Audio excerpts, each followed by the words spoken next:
어머니가 내 보석함을 들여다보더니 숨을 들이켰다. 얘야, 내 금은 다 어디 갔니?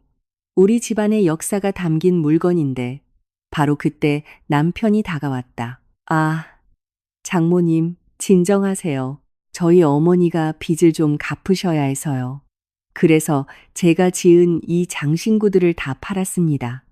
그냥 쇠붙일 뿐이잖아요. 어머니는 말없이 안경을 벗어 의자에 앉더니 외할아버지에게 전화를 걸었다. 그 후에 일어난 일은 온 동네가 경찰을 부르게 만들었다. 여러분, 반갑습니다. 어느 동네에서 오셨는지 댓글로 남겨주세요. 채널 구독과 좋아요도 부탁드립니다. 즐거운 시간 되세요, 친구들. 공기는 탁했다. 시멘트 가루가 입술에 내려앉을 때 목이 칼칼해지는 그 불쾌한 느낌을 아시는가? 마르고 분필 같은 맛이 났다. 건설 현장의 맛, 파괴의 맛이었다. 나는 재킷 주머니에 손을 너무 깊이 찔러 넣어 손가락이 아플 지경이었다. 그저 길가에 서서 바라볼 뿐이었다. 원형톱의 날카롭고 찢어지는 소리가 우리 동네를 반으로 갈랐다. 그 소리는 마당에 설치된 큰 스피커에서 여전히 흘러나오는 즐거운 축제 음악을 가볍게 짓누르며 귀를 때렸다. 이웃들은 벌써 담장으로 몰려 나와 있었다. 우리 동네 솔밭 마을은 특별한 곳이다.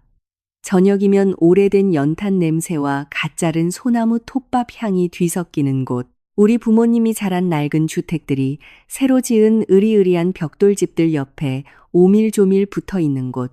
솔밭 마을에서는 모두가 서로의 사정을 훤히 안다. 그리고 지금 그 모든 사람들이 목을 길게 빼고 나무 울타리에 매달려 있었다. 거의 모든 사람의 손에는 휴대전화가 들려 있었다. 그들은 촬영하고 있었다. 찍을 만한 광경이 펼쳐지고 있었다. 빛바랜 회색 작업복을 입은 풍파에 그을린 거친 남자들이 시어머니인 김여사 댁의 무거운 단철 대문의 볼트를 체계적으로 군더더기 없는 동작으로 풀어내고 있었다. 남자들은 말없이 일했다. 들리는 것은 쇠가 부딪히는 소리, 거친 숨소리, 그리고 견딜 수 없는 톱소리뿐이었다. 당신들 이럴 권리 없어. 남편 민준의 목소리가 신경질적인 가성으로 갈라졌다. 민준은 축제를 위해 특별히 차려입은 밝은색 셔츠를 입고 작업자들 사이를 오가며 팔을 휘둘렀다. 이제 그 셔츠는 회색 먼지로 뒤덮이고 있었다. 이러면 안 돼요. 그가 소리쳤고 그의 목소리에 담긴 절망감에 나는 순간적으로 속이 울렁거렸다. 이건 사유재산이라고요. 당장 경찰 부를 겁니다. 담장에서 떨어져요. 하지만 작업자들은 그를 쳐다보지도 않았다. 그저 묵묵히 자신감 있게 자신들의 일을 할 뿐이었다. 외할아버지 박할아버지는 조금 떨어진 갓 다듬은 잔디 위에 서 계셨다. 낡은 나무 지팡이를 양손으로 힘겹게 짚고 있었다. 할아버지는 천천히 손을 들어 군용시계의 문자판을 확인한 후 민준에게로 시선을 돌렸다. 할아버지의 눈에는 분노나 격정이 없었다. 사람이 소리치고 화를 낼 때는 아직 협상의 여지가 있다.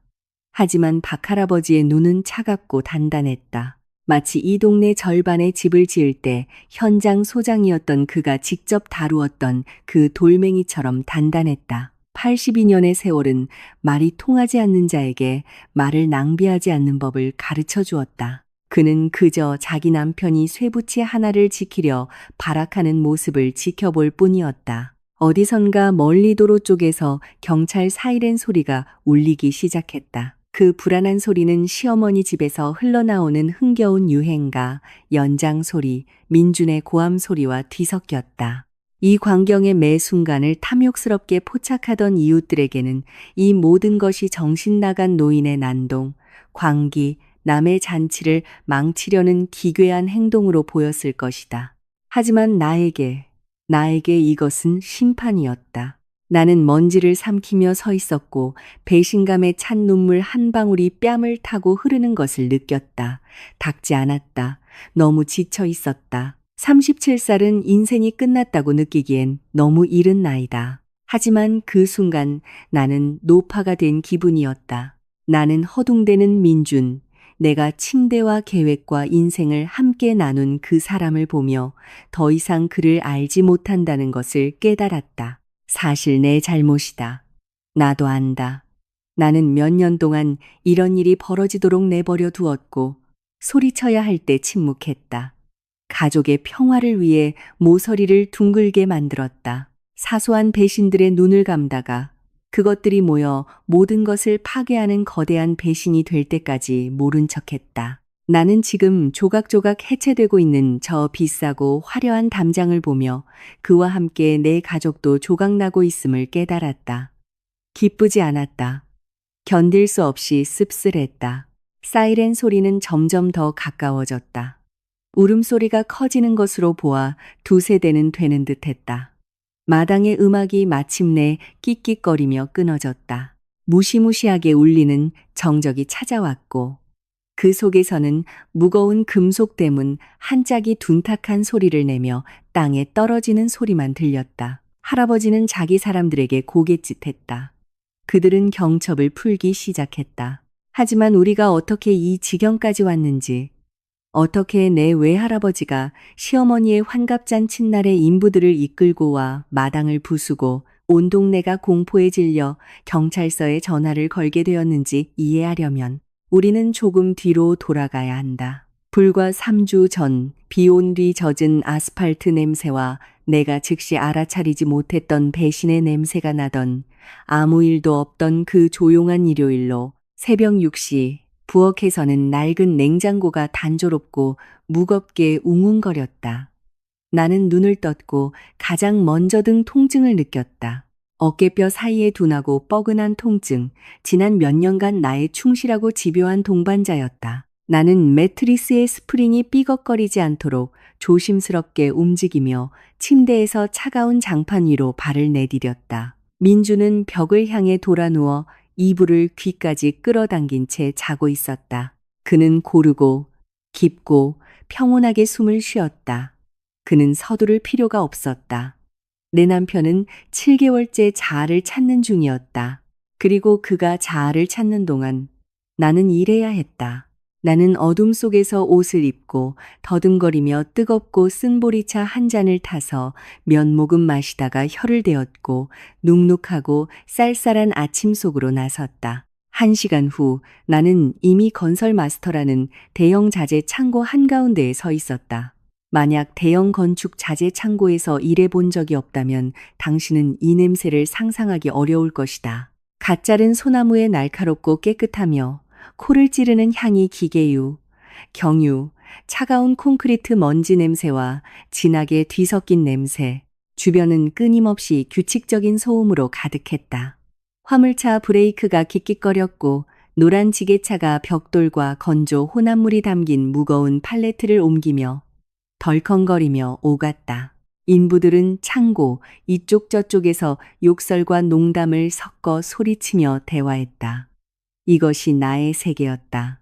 모든 것이 명확한 규칙에 따라 움직이고 모든 물건의 고유의 무게, 풍번, 위치가 있는 세계. 이곳에서 나는 지친 눈빛에 무기력한 여자가 아니었다. 이곳에서 나는 일이 계획대로 풀리지 않을 때 모두가 찾는 수석 컨설턴트 박지은이었다. 산전수전 다 겪은 중년의 남자들, 굳은 살 박인 손을 가진 현장 소장들이 내게 다가와 먼지 쌓인 안전모를 벗으며 말했다. 박 과장님, 좀 도와주세요. 기초 공사를 했는데 금이 가기 시작했어요. 우리가 뭘 잘못 섞었을까요? 현장을 살리려면 어떤 첨가제를 써야 합니까? 그리고 나는 답을 알고 있었다. 나는 자재의 밀도를 알고 온도 변화에 따라 시멘트가 어떻게 반응하는지 알고 사소한 부품 하나의 납기일까지 꿰고 있었다. 나는 이 끝없는 건축 자재의 바다에서 그들의 항해사였다. 동네 현장 소장들은 나의 정확성과 절대 지킬 수 없는 약속은 하지 않는 점을 존중했다. 직장에서 나는 필요한 사람이라고 느꼈다. 모든 것을 통제하고 있었다. 나는 강했다. 하지만 10시간 근무가 끝나면 상황은 달라졌다. 나는 창고 문을 나와 덜컹거리는 버스에 올라탔고 정류장을 하나씩 지날 때마다 직장에서의 자신감은 녹아내렸다. 그 자리에는 납처럼 무거운 피로가 찾아왔다. 집에서는 나의 두 번째 근무가 시작되었다. 문을 열고 무거운 장바구니를 현관 바닥에 내려놓으면 민주는 보통 거실에서 노트북 앞에 앉아 있었다. 왔어? 그는 화면에서 눈을 떼지도 않고 툭 던졌다. 나는 부엌으로 가 감자를 깎고 양파를 썰고 설거지를 하고 그의 옷을 세탁기에 넣으며 그의 이야기를 들었다. 매일 저녁 나는 똑같은 이야기를 들었다. 민주는 부엌으로 와서 식탁에 앉아 부드러운 손으로 머리를 받치고 깊은 한숨을 쉬기 시작했다. 지은아, 엄마한테 전화 왔었어. 그가 슬픈 목소리로 늘어놓았다. 또 상황이 아주 안 좋으신가 봐. 요즘 물가가 얼마나 비싼지 알잖아. 이웃들이 자꾸 자기 낡은 집을 쳐다본대. 사람들을 초대하기가 너무 창피하시대. 혼자 너무 힘드시대. 빚은 쌓여만 가고 완전히 기진맥진하셔서 매일 우신대. 시어머니인 김 여사는 항상 어떤 위태로운 상황에 처해 있었고 그 상황은 어째서인지 항상 우리의 즉각적인 동정과 가급적이면 재정적 지원을 필요로 했다. 그런데 내 가장 큰 실수가 무엇이었는지 아는가? 나는 침묵했다. 나는 가스레인지 앞에 서서 찌개를 저으며 그저 고개를 끄덕였다. 나는 그에게 민준 씨, 일하러 가. 자아 찾기는 그만하고 최소한 빵 사 먹을 돈이라도 벌어와. 라고 말하지 않았다. 당신 어머니는 성인이니까 이웃들 부러워하며 살 게 아니라 분수에 맞게 사시라고 해. 라고도 말하지 않았다. 나는 싸움이 두려웠다. 그가 상처받고 마음을 닫고 나를 냉정한 사람이라고 비난할까봐 두려웠다. 나는 내가 충분히 인내심을 갖고 모든 것을 짊어지면 우리 민준 지은이라는 가족의 배가 어떤 폭풍우도 견뎌낼 것이라고 진심으로 믿었다. 나는 우리를 떠받치는 주된 탐이었다. 하지만 나는 그 핀이 나 자신을 심해로 끌어내리고 있다는 것을 깨닫지 못했다. 나는 텅 비었고 한 방울까지 짠해진 상태였다. 때로는 그냥 부엌 바닥에 주저앉아 목 놓아 울고 싶었지만 나는 그저 이를 악물고 계속해서 채소를 썰었다. 나의 유일한 위안, 나의 비밀스러운 힘의 원천은 작은 나무 보석함이었다. 그것은 우리 침실, 장롱 맨 끝에 놓여 있었다. 모서리가 살짝 닳고 작은 쇠쇠 잠금 장치가 달린 어두운 나무로 된 소박한 상자. 때때로 민준이 이미 잠들고 집이 끈적한 밤의 정적에 잠길 때 나는 장롱으로 다가갔다. 뚜껑을 열었다. 안에는 세월의 빛바래고 푹 꺼진 벨벳 위에 금부치들이 놓여 있었다. 나의 금. 그것들은 바람만 불어도 끊어질 듯한 현대의 가벼운 목걸이가 아니었다. 오래되고 무겁고 육중한 장신구들이었다. 굳어버린 핏방울 같은 커다란 석류석이 박힌 귀걸이, 복잡한 문양이 새겨진 넓은 주물 팔찌, 마디가 굵고 믿을 수 없을 만큼 튼튼한 목걸이. 그것들은 단순한 보석이 아니었다. 물리적으로 만질 수 있는 기억이었다. 증조 할머니는 전쟁이 시작되었을 때 이 목걸이를 치마단에 꿰매 숨기셨다. 할머니는 가장 굶주렸던 전후 시절에 이 귀걸이를 지켜내셨다. 가족이 굶주리고 있음에도 불구하고 그것을 식량과 바꾸기를 거부하셨다. 할머니는 늘 말씀하셨다. 우리에게 역사가 있는 한 우리는 길을 잃지 않아. 이건 팔기 위한 게 아니라 우리가 누구인지 기억하기 위한 거란다. 이 물건들은 3번의 전쟁을 겪었다. 어머니에게서 딸에게로 손에서 손으로 전해지며 우리 집안 여성들의 힘을 흡수했다. 내가 이 팔찌를 손에 쥐면 금속은 처음에는 지친 피부에 기분 좋게 차가웠다가 이내 빠르게 데워져 내 일부가 되었다. 나는 눈을 감고 그 무게를 느꼈다. 그 무게 속에는 확신이 있었다. 나는 나보다 먼저 이것들을 착용했던 여성들을 상상했다. 진정한 굶주림, 진정한 파괴, 진정한 공포를 겪었던 여성들. 그리고 그들은 버텨냈다. 이 금을 손에 쥐고 나는 스스로에게 말했다. 너도 버틸 수 있어, 지은아. 너도 할 수 있어. 피로는 그냥 피로일 뿐이야. 내일은 새로운 날이 올 거야.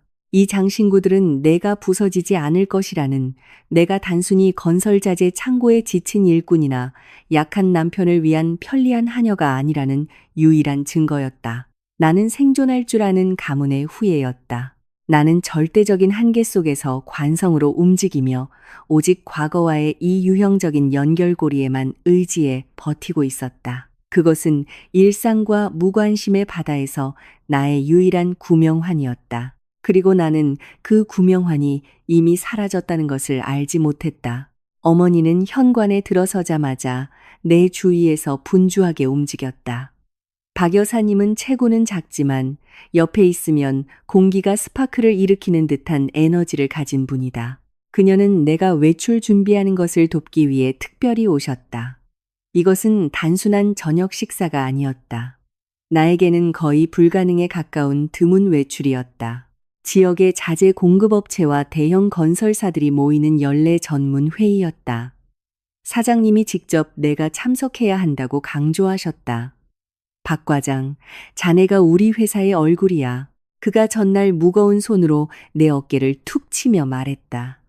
자네 없으면 우린 팔없는 거나 마찬가지야. 사람들이 누구와 일하는지 보게 해야지. 나는 침실 거울 앞에 앉아 말을 듣지 않는 머리카락을 핀으로 고정하려 애썼고, 어머니는 뒤에서 내 유일한 괜찮은 원피스의 옷깃을 바로잡아주며 맴돌았다. 자, 이제 훨씬 낫네. 그녀는 거울에 비친 자신의 모습에 만족스럽게 고개를 끄덕였다. 그러다 그녀의 시선이 내 목으로 미끄러졌다. 있잖아, 지은아. 그 금 석류석 귀걸이 좀 해보렴. 할머니거 말이야. 이 네크라인에 딱이겠어. 그리고 격이 달라 보이잖아. 알지? 내 그 현장 소장들한테 네가 그냥 창고 아가씨가 아니라는 걸 보여주라고. 나는 미소 지었다. 나 혼자서는 그런 행사에 그것들을 착용할 용기가 나지 않았을 것이다. 항상 너무 무겁고 업무적인 만남에는 너무 부담스럽다고 생각했다. 하지만 어머니 말씀이 옳았다. 오늘 나에게는 그 갑옷이 필요했다. 좋아요. 나는 장롱 쪽으로 고개를 끄덕였다. 보석함에 있어요. 어머니는 나무 상자로 다가갔다. 나는 거울을 통해 그녀의 손가락이 쬐새 잠금 장치에 닿는 것을 보았다. 딸깍. 그 소리. 마치 지금 내 귓가에서 들린 것처럼 너무나 선명하게 기억한다. 뚜껑이 열리는 작고 건조한 딸깍 소리. 그리고 정적이 흘렀다. 귀가 먹먹해지는 그런 정적이 있다. 마치 거대한 누군가가 방 안의 모든 산소를 빨아들인 것 같았다. 어머니는 등을 보인 채 얼어붙어 있었다. 그녀는 움직이지 않았다. 그녀의 어깨가 갑자기 이상하게 축 처졌다. 엄마, 내가 불렀다. 내 목소리는 이 끈적한 공허함 속에서 부자연스럽게 크게 울렸다. 왜 그래요? 잠금 장치가 걸렸어요? 그녀는 천천히 돌아섰다. 그녀의 손에는 열린 보석함이 들려 있었다. 지은아, 그녀의 목소리가 떨리며 갈라졌다. 얘야, 내 금은 어디 갔니? 나는 이해가 안 되어 미간을 찌푸렸다. 무슨 소리예요? 어디 갔냐니요? 저기 있잖아요. 제가 지난주에 먼지 닦을 때 직접 넣어뒀는데. 나는 의자에서 일어나 그녀에게 다가가 안을 들여다보았다. 숨이 돌았다. 보석함은 텅 비어 있었다. 빛바랜 낡은 벨벳 위에는 무거운 귀걸이, 넓은 목걸이 마디, 육중한 팔찌가 남긴 깊은 자국들이 선명하게 보였다. 벨벳은 수십 년 동안 그 자리에 놓여있던 금의 형태를 기억하고 있었다. 하지만 금 자체는 없었다. 이건 우리 집안의 역사인데 어머니는 텅 빈 상자에서 눈을 떼지 못한 채 속삭였다. 그녀의 손이 가늘게 떨리기 시작했다. 내 심장은 갈비뼈를 부술듯이 세차게 뛰기 시작했다. 그 고동이 관자놀이에서 쿵쿵 울렸다. 잠깐만요. 나는 그녀의 손에서 보석함을 낚아챘다. 잠깐만요. 제가 옮겨놨을지도 몰라요. 아니, 옮겨놨을 리가 없다. 나는 장롱으로 달려갔다. 서랍을 하나씩 열어젖혔다. 손이 떨렸다. 나는 속옷, 오래된 영수증, 스카프 따위를 바닥에 내던졌다. 세상에, 지은아, 어디로 갔을까? 어머니는 침대 가장자리에 주저앉아 두 손으로 뺨을 감쌌다. 집에 누가 들어왔나? 도둑 맞았어? 아니, 잠금 장치는 멀쩡하다. 나는 무릎을 꿇고 장롱 밑을 손으로 더듬으며 먼지를 훑었다. 다른 없어진 건 없었다. 민준의 노트북도 제자리에, 텔레비전도 제자리에 있었다. 머릿속에서는 온갖 생각들이 미친 듯이 소용돌이쳤다. 도둑 맞았다. 아는 사람 소행이다. 어디에 있는지 아는 사람. 도대체 누가 우리 침실에 들어온단 말인가? 나는 바닥에 주저앉아 거친 숨을 몰아쉬다가 현관문 자물쇠가 딸깍하는 소리에 얼어붙었다. 민준이었다. 그는 콧노래를 흥얼거리며 아파트로 들어섰다. 나는 천천히 무릎을 펴고 일어섰다. 어머니는 침대 위에 창백한 얼굴로 앉아 있었다. 민준이 침실을 들여다보았다. 그는 그 밝은 셔츠를 입고 있었다. 그는 웃고 있었다. 그리고 그에게서는 비싼 향수 냄새가 났다. 진하고 나무 향이 나며 톡 쏘는 향. 평소 그가 쓰던 값싼 애프터 쉐이브 로션 향과는 극명하게 대조되는 냄새였다.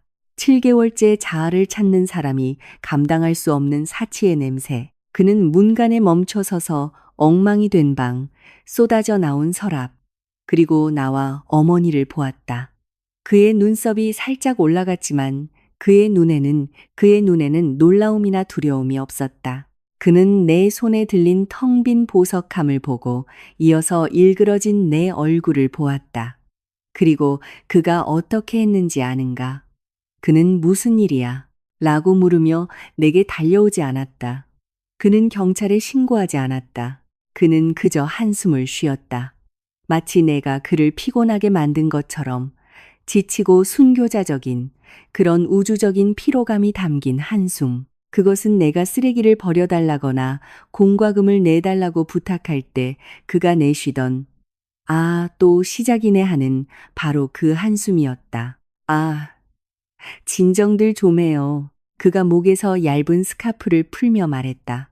그의 목소리는 너무나 차분하고 일상적이어서 나는 순간 마비되었다. 민준 씨, 내 목소리는 마른 종이가 바스락거리는 소리 같았다. 할머니 금 어디 있어요? 그는 방으로 들어와 스카프를 의자 등받이에 조심스럽게 걸고는 나를 어떤 경멸적인 짜증이 섞인 눈으로 쳐다보았다. 말하려고 했어, 지은아. 그가 바지 주머니에 손을 찔러 넣으며 시작했다. 그냥 당신 그 회식 전에 기분 망치기 싫어서 그랬지. 말들이 방 안으로 우물에 무거운 돌이 떨어지듯 떨어졌다. 나는 그의 입술을 보았다. 입술이 움직이는 것을 보았지만 내 뇌는 소리를 의미로 연결하기를 거부했다. 말하려고 했다니 그게 무슨 뜻이에요? 침대에 있던 어머니가 공포에 떨리는 목소리로 되물었다. 민주는 마치 이가 아픈 것처럼 얼굴을 찡그렸다. 우리 엄마가 빚을 갚아야 했어. 그가 나를 똑바로 쳐다보며 같은 평탄한 톤으로 말했다. 상황이 아주 심각했어. 채권자들이 이미 전화하고 있었고. 그래서 내가 지은 이 장신구들을 다 팔았어. 방이 흔들렸다. 나는 쓰러지지 않기 위해 장롱 가장자리를 손가락으로 꽉 잡았다. 공기가 물처럼 빽빽해졌다. 당신이 팔았다고? 나는 내 목소리를 알아보지 못했다. 그것은 낯설고 죽은 목소리였다. 지은아, 제발 비극으로 만들지 마.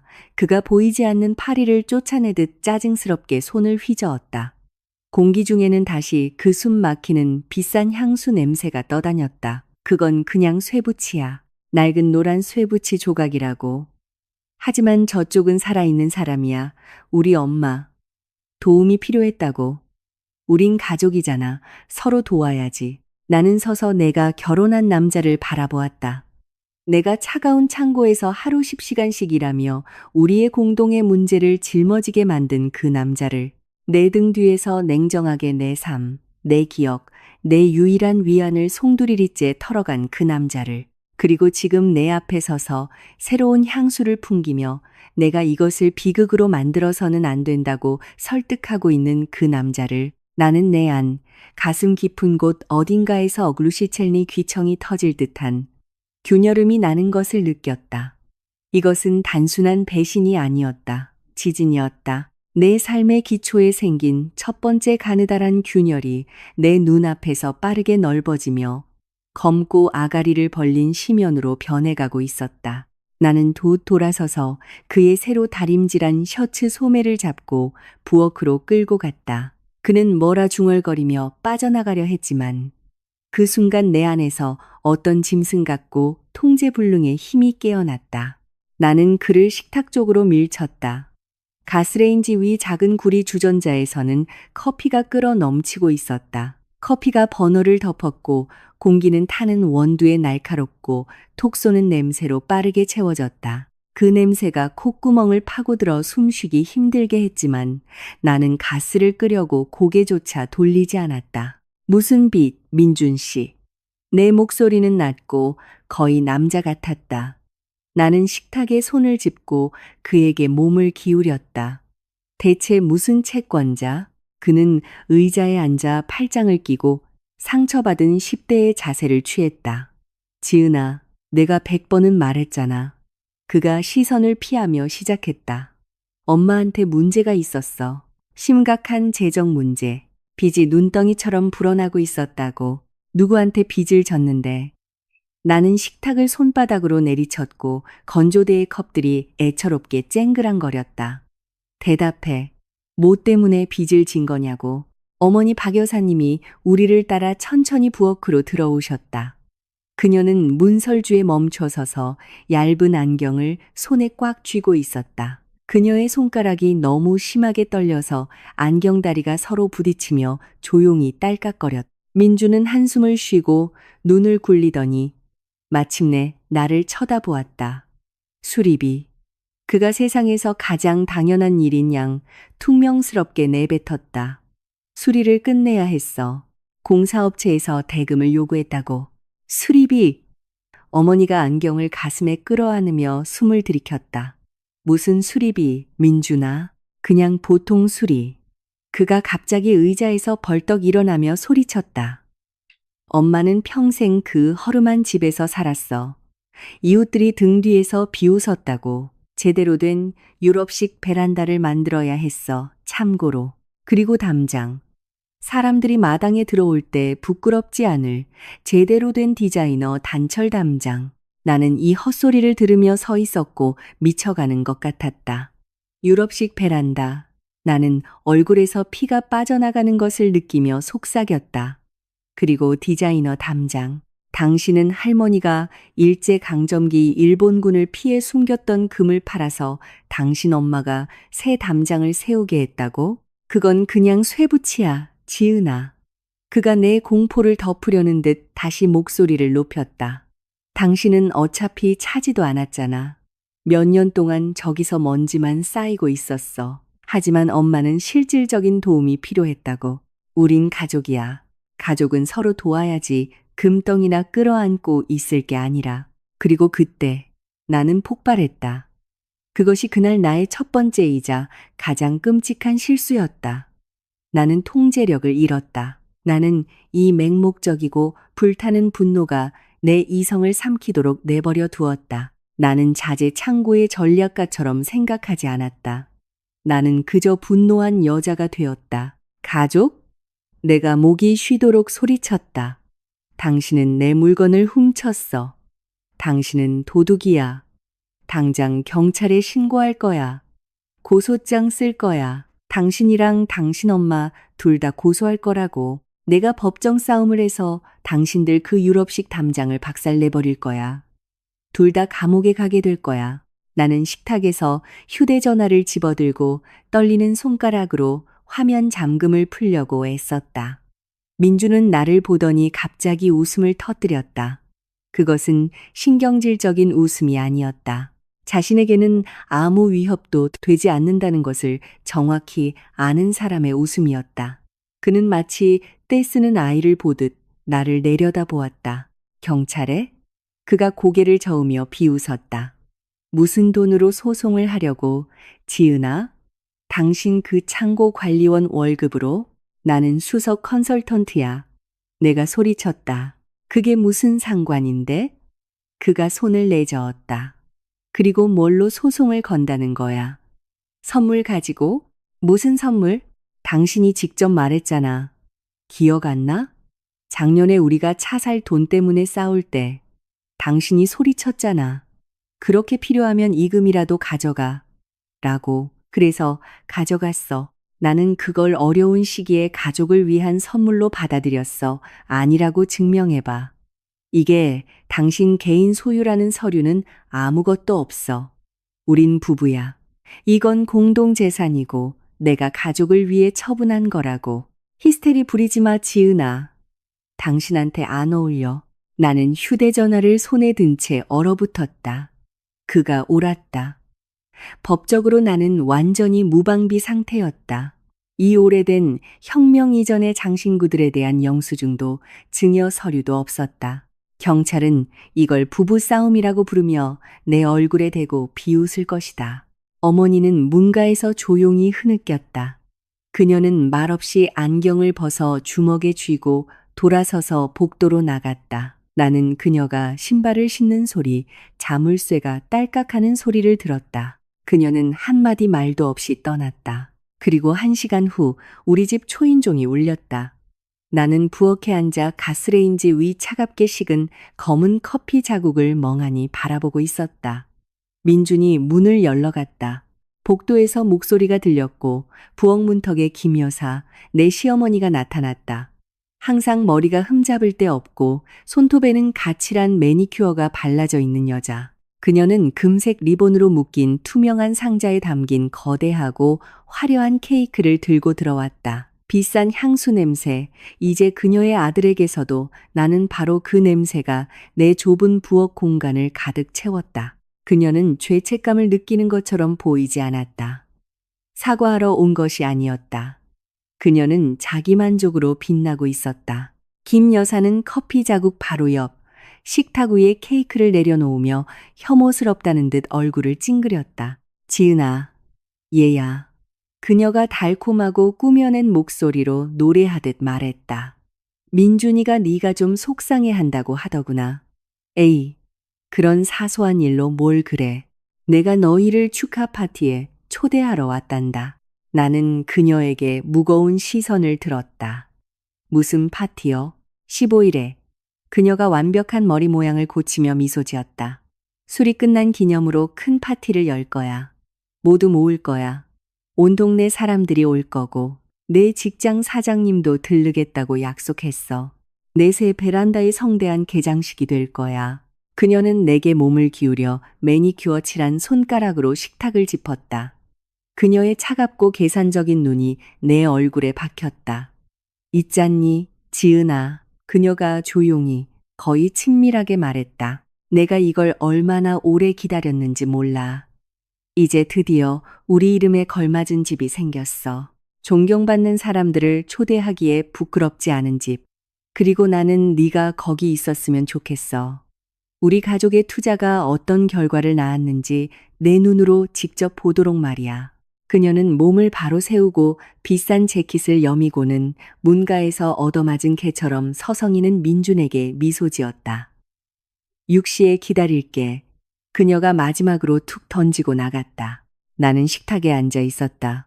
케이크 상자의 금색 리본이 부엌 등 불빛에 반짝였다. 소송을 하겠다는 내 위협은 오히려 나 자신에게 돌아와 남편 앞에서 나를 불안정한 히스테리 환자로 만들었다. 내 유산은 이웃들에게 과시하기 위한 먼지로 사라졌고 내 역사를 훔친 여자는 방금 나를 그 역사의 성대한 장례식에 초대했다. 그리고 가장 끔찍한 것은 내가 이것을 막을 방법이 없다는 것이었다. 나는 그 저주받은 케이크 상자를 바닥으로 쓸어버렸다. 플라스틱이 으스러지는 소리와 함께 깨졌고 스펀지 케이크가 장판 위로 흩어졌다. 기름진 크림이 의자 다리에 묻었다. 방금 어머니를 배웅하고 돌아온 민주는 복도에 서서 이 난장판을 보고 얼어붙었다. 당신 정말 미쳤어? 그가 속삭였다. 나는 그를 쳐다보지도 않았다.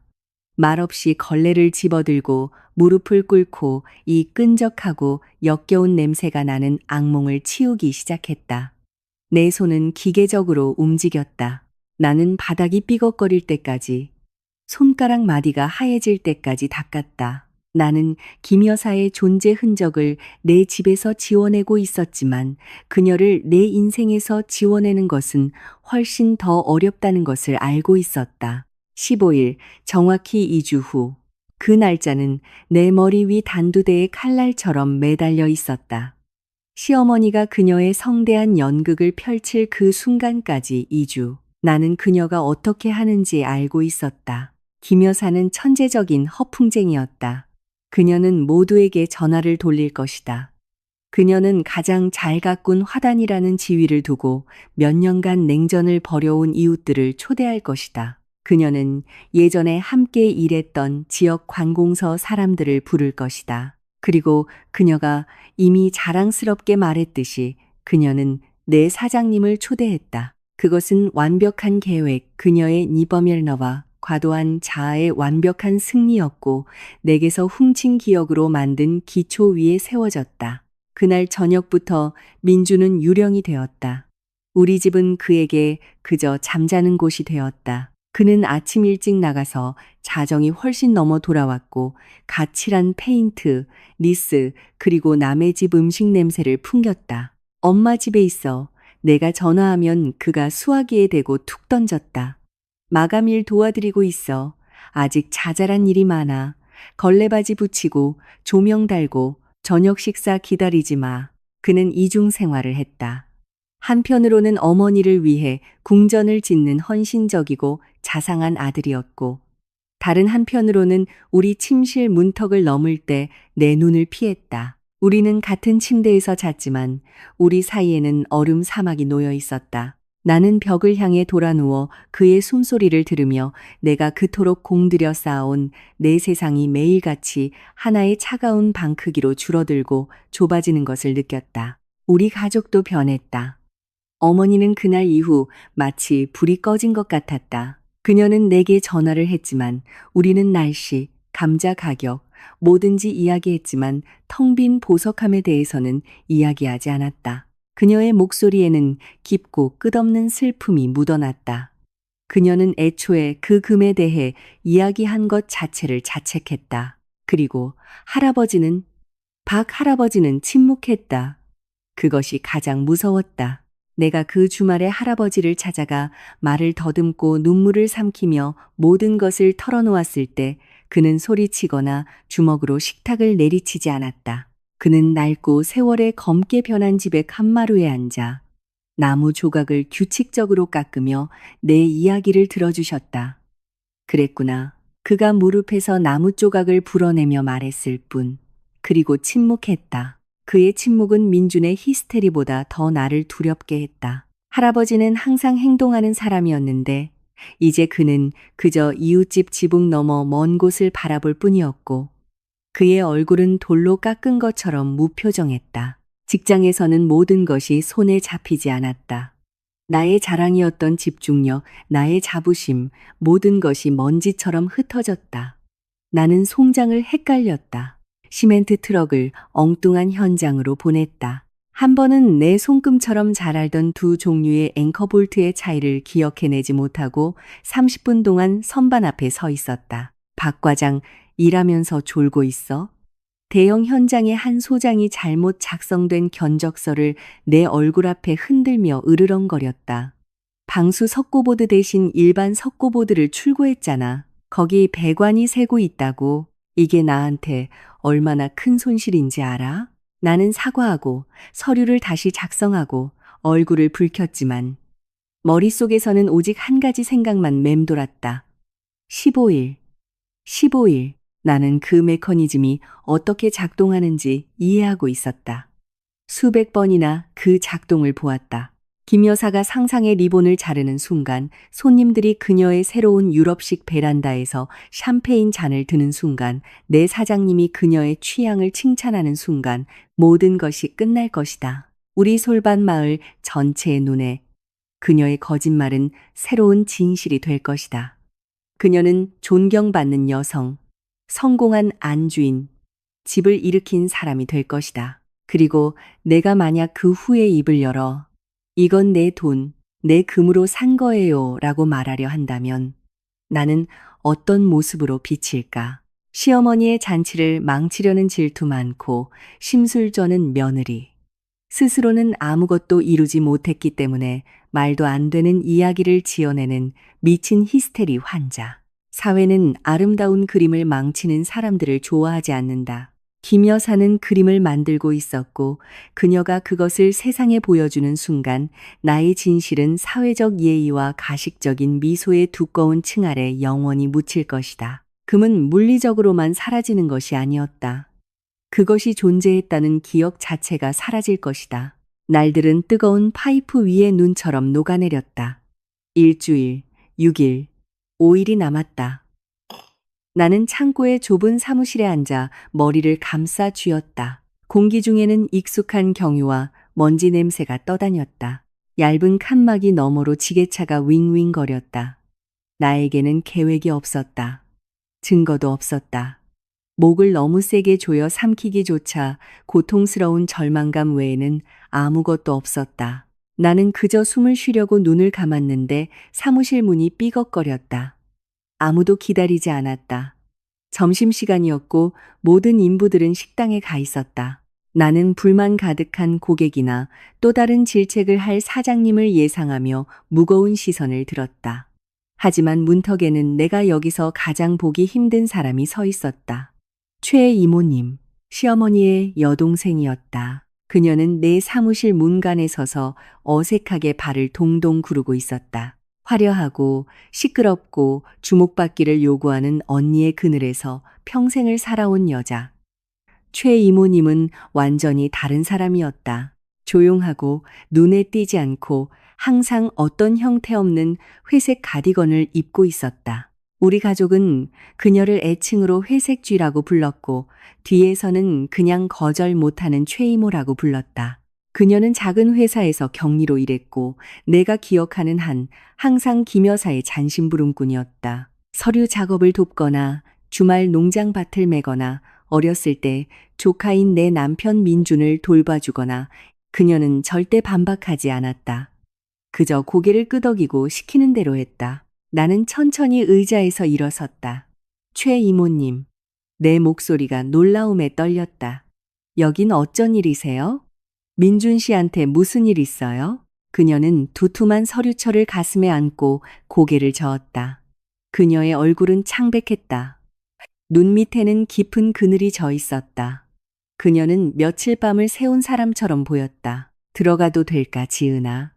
그녀가 텅 빈 창고 복도를 힐끗거리며 아주 조용히 물었다. 나는 한 걸음 물러서며 고개를 끄덕였다.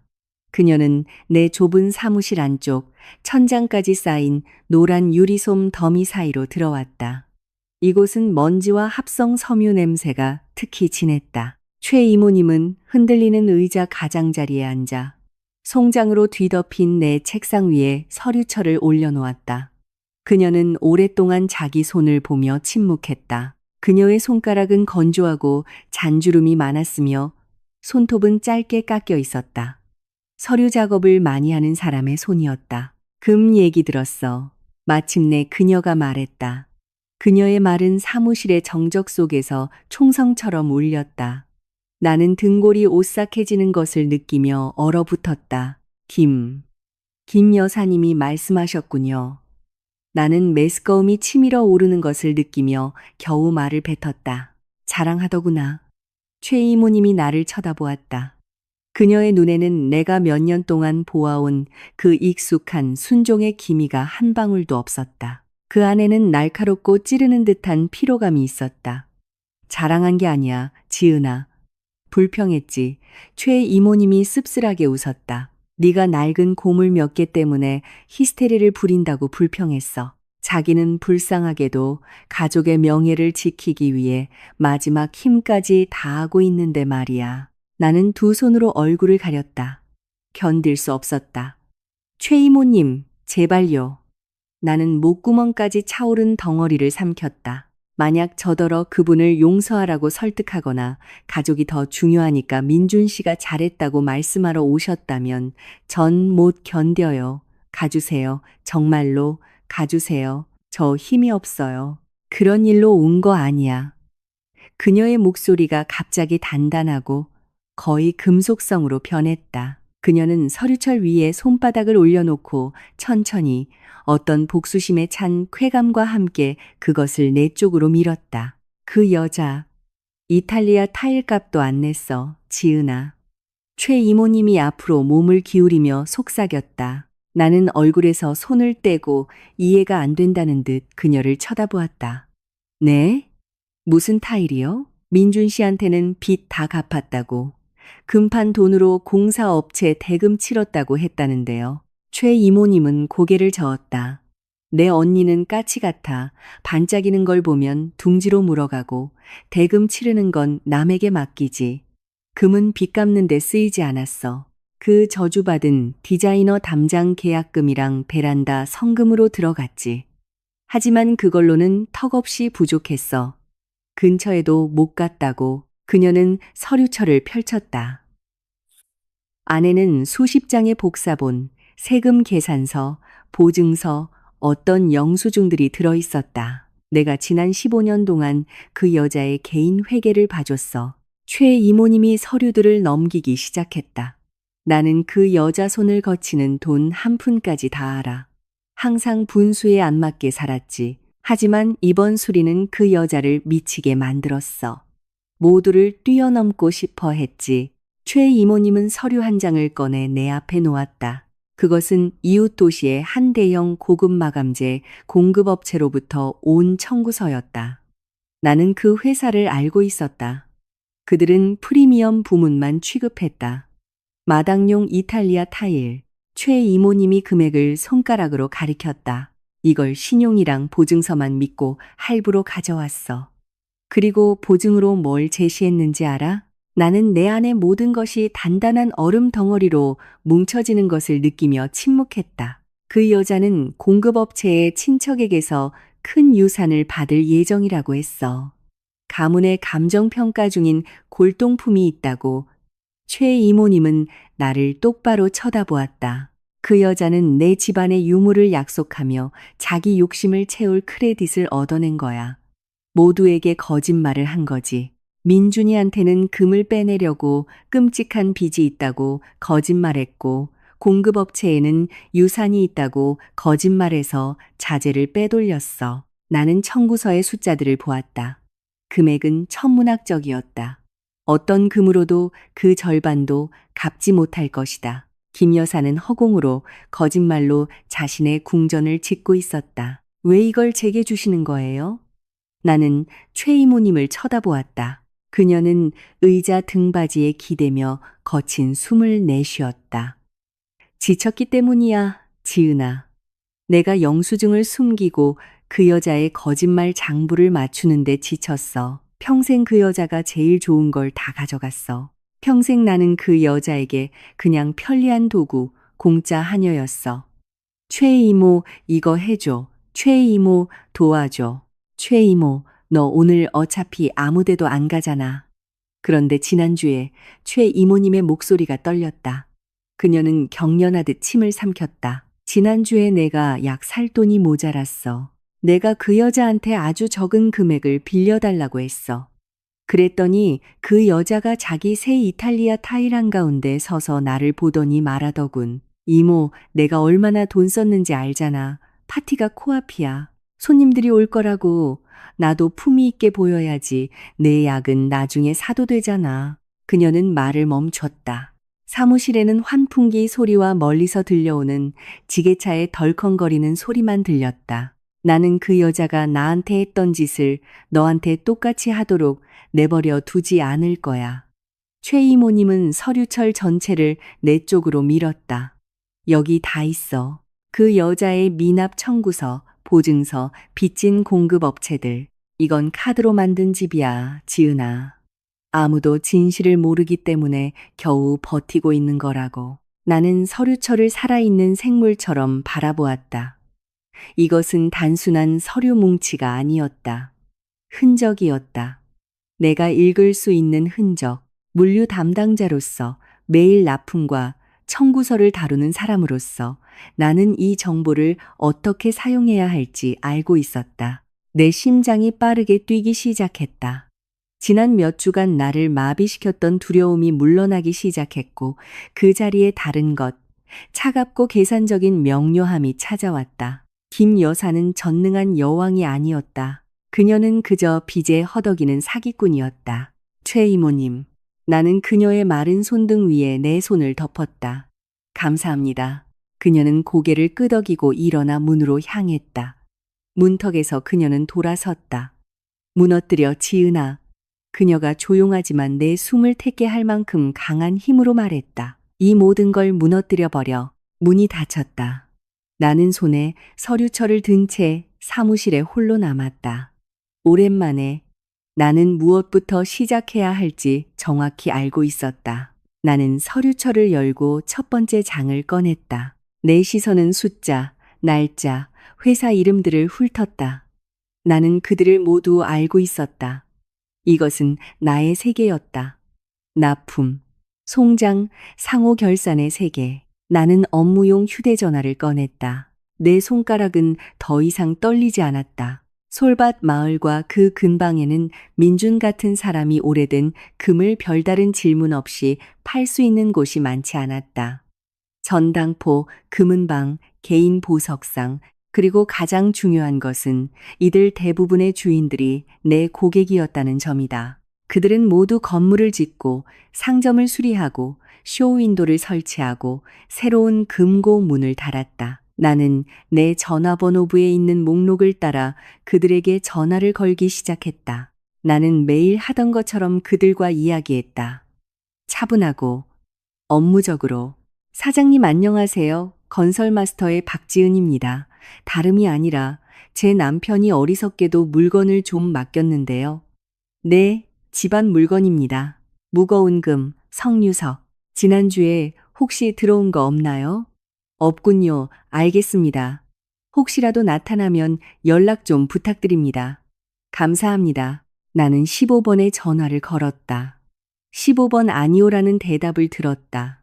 15번 내 심장이 철렁 내려앉았지만 나는 억지로 다음 번호를 눌렀다. 16번째 전화에서 우리 도시에서 새 정거장 떨어진 곳에 있는 작지만 건실한 수버랜 전당포 주인인 아저씨가 전화를 받았다. 반년 전 나는 그가 시골집 지붕에 쓸 금속기와를 좋은 도매가로 구매하도록 도와준 적이 있었다. 그는 내게 빚을 진 셈이었다. 지은 씨, 어서 와요. 그의 굵은 목소리가 수화기 너머로 웅웅거렸다. 반갑구먼. 웬일이야? 또 시멘트값 올랐나? 나는 목소리의 떨림을 억누르려 유리솜 냄새를 깊이 들이마셨다. 아니요, 사장님. 개인적인 일로요, 제게서. 아니, 저희 집에서 집안 금부치가 사라졌어요. 커다란 석류석 귀걸이, 넓은 팔찌, 복잡한 세공. 오래된 물건입니다. 키 크고 피부 하얀 남자가 가져왔을 텐데요. 수화기 저편에서 길고 무거운 침묵이 흘렀다. 나는 그가 수화기에 대고 거칠게 숨쉬는 소리를 들었다. 가져왔었어. 마침내 그가 내뱉었다. 일주일 전에 헐값을 부르더군. 그래서 내가 샀지. 다리가 후들거렸다. 나는 의자에 주저앉아 손가락 마디가 하얘지도록 휴대전화를 꽉 쥐었다. 그것들 녹이셨어요? 내 목소리가 속삭임으로 갈라졌다. 사장님, 제발 아니라고 말해주세요. 아니, 지은 씨, 안 녹였어. 그가 깊은 한숨을 쉬었다. 차마 손을 댈 수가 없더군. 세공이 너무 좋아서. 그냥 녹여버리기엔 너무 아름다운 물건들이야. 금고에 있어. 나는 눈을 감았다. 뜨겁고 타는 듯한 눈물이 뺨을 타고 흘러내렸다. 이 길고 어두운 몇 주 만에 처음으로 내 안에서 따뜻한 무언가가 피어나는 것을 느꼈다. 희망, 그것들은 살아있었다. 내 석류석, 내 팔찌들. 그것들은 이름 없는 금괴가 되지 않았다. 금고에 누워 나를 기다리고 있었다. 하지만 지은 씨, 잘 들어봐. 전당포 주인의 목소리가 미안함으로 가득 찼다. 내가 그걸 영원히 보관할 수는 없어. 이것도 사업이잖아. 그 석류석을 사겠다는 사람이 이미 있어. 개인 수집가. 5일 후에 올 거야. 5일. 단 5일. 제가 다시 살게요. 나는 의자에서 벌떡 일어나며 내뱉었다. 사장님, 그 사람이 얼마를 빚졌나요? 얼마를 받아갔어요? 그는 금액을 말했다. 큰 액수였지만 감당 못할 정도는 아니었다. 우리 부부가 휴가를 위해 모아둔 비상금을 다 털고 어머니에게 조금 빌리면 모을 수 있는 돈이었다. 그것은 현실적이었다. 구원이었다. 제가 갈게요. 다 갚을게요. 나는 그가 마음을 바꿀까봐 두려워 빠르게 말했다. 제발 아무에게도 주지 마세요. 알았어, 지은 씨. 5일 동안은 보관해 줄게. 자네를 봐서. 하지만 그 후에는 알다시피 나는 전화를 끊었다. 손이 떨렸지만 그것은 두려움 때문이 아니라 아드레날린 때문이었다. 나에게는 가격이 있었고 기한이 있었고 모든 것을 바로잡을 기회가 있었다. 저녁에 나는 집에서 민준을 기다렸다. 거실을 치우지도 저녁을 준비하지도 않았다. 그저 소파에 앉아 현관문만 바라보았다. 그는 늦게 돌아왔다. 또 그 가칠한 페인트와 남의 집 행복 냄새. 그는 재킷을 벗어 의자에 던지고는 나를 쳐다보지도 않고 부엌으로 향했다. 민준 씨, 앉아요. 내가 말했다. 내 목소리는 평탄했다. 히스테리도 눈물도 비난도 없었다. 나는 완전히 차분했다. 그는 문간에 멈춰 섰다. 어깨가 경직되었다. 그는 천천히 돌아 나를 의심스럽게 쳐다보았다. 또 뭐야, 지은아. 걔처럼 피곤해. 엄마가 걸레바지 끝내달라고 하셨어. 앉아요. 나는 맞은편 의자를 가리키며 반복했다. 그는 마지못해 다가와 의자 가장자리에 걸터 앉아 팔짱을 꼈다. 그의 모든 태도는 나는 방어할 준비가 되어 있다고 말하고 있었다. 나는 그를 바라보았다.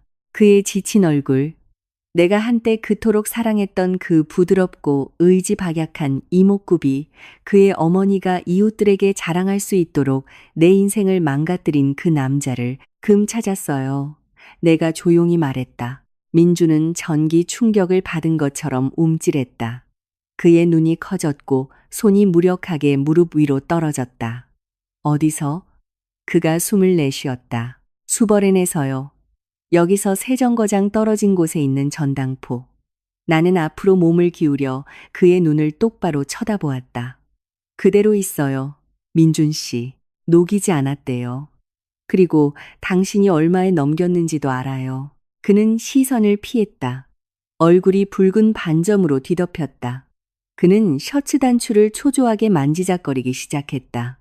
지은아, 나는 그가 무슨 말을 하려 했지만 말이 목에 걸렸다. 내 말 잘 들어요. 나는 목소리를 높이지 않고 그의 말을 끊었다. 우리에게 5일이 있어요. 5일 후에 그 사람이 수집가에게 팔 거예요. 되찾는 가격은 이 정도예요. 나는 금액을 말했다. 우리 휴가 자금이 있어요. 그걸로 절반은 될 수 있어요. 나머지 절반은 빌리면 돼요. 나는 당신을 용서할 준비가 됐어요. 민준 씨. 들려요? 이 악몽을 잊을 준비가 됐다고요. 이런 일이 전혀 없었던 것처럼 할 준비가 됐어요. 그는 나를 쳐다보았다. 그의 눈에는 두려움이 일렁였다. 내일 아침에 거기 갈 거예요.